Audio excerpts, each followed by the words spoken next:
नदीको छेउमै हावा कति न्यास्रो, छल्किएर बोल्छ पानी फर्केर आइदिन रहे बस्यो। थुम्के रानीको शिरबाट सूर्योदय जब हुन्छ, पहिलो किरणले गाउँभरि स्वर्गै झरे जस्तो देखिन्छ।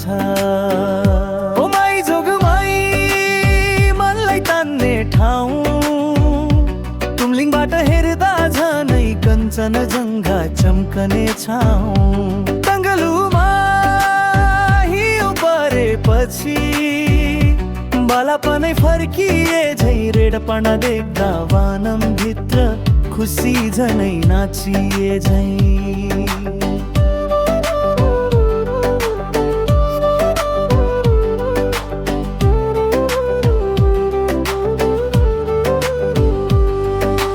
मेघमा गुम्बाको शान्ति भित्र मन आफै ढुकढुकी, घन्टीको आवाजले आत्मा भर्छ उज्याली र खुसी की।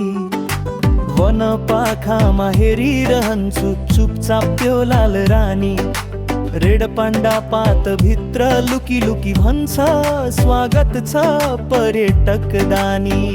ओ माई जोगमाई प्रकृतिको न्यानो अङ्गालो, सूर्य उदाउँदा डाँडा पहाड बनिदिन्छ सुनको भालो। तुमलिङको दृश्य तङ्गलुको हिउँ मेघमाको शान्ति पनि, रेडपाण्डा सँगै वनम भित्र बिर्सिन्न कहिल्यै रोदिमिनी।